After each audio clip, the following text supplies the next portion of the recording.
Right now, to give us some more perspective on how historic this choice of Pope an American is, we're joined by Piotr Kosicki, Associate Professor of History at the University of Maryland. Great to see you. Thank you so much for joining me. My pleasure. Thanks for the invitation. Let me first get your reaction to today's big news.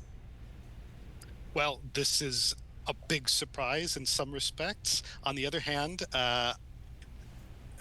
Provost, now Pope Leo XIV, is of course not as American as other possible U.S. candidates might be. In some respects, that reminds me, of course, of Pope Francis, who, even though he was born in Latin America, was born to, among other, to an Italian father. So we have a U.S.-born Pope who, of course, also represents the rest of the world.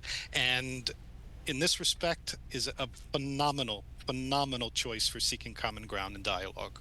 Yeah, I find that interesting that it seems like people are taking a step back from the headline. Yes, he's an American, but he's also has a dual citizenship also in Peru, and he really is in touch with the rest of the world and the causes that matter.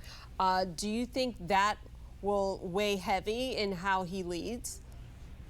Oh, absolutely. You know, he has been head of the dicastery for bishops. That means that also is part of the reason that he was actually able to get elected relatively quickly is that he was well known. And he was known also for being both an administrator and a missionary figure, right? We're talking about a monk and a missionary here who in some respects follows directly in Francis's mold, not a Jesuit, but by the same token, okay, he grew up in Chicago, kid of immigrant families on both sides, going back several generations.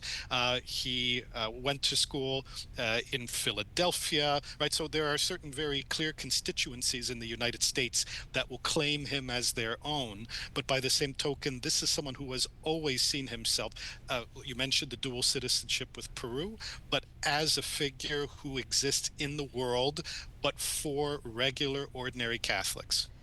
I find it very interesting, the name process, that they are able to select a name, and we haven't had a Pope Leo in more than a century.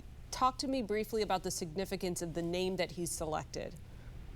Leo XIII, by most counts, when it comes to historians of the Catholic Church, was the Pope who started the Catholic Church on the path of pursuing social justice.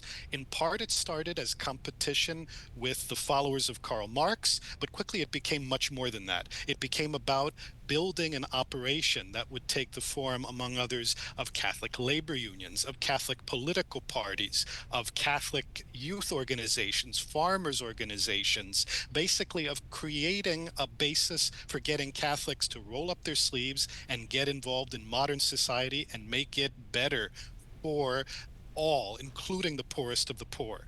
So to reference that tradition is a pretty big sign. Yeah, the power of a name signaling the way he will likely lead. We're going to have to leave it there. Piotr Kosicki, thank you so much for joining me today. My pleasure. Thanks very much for having me.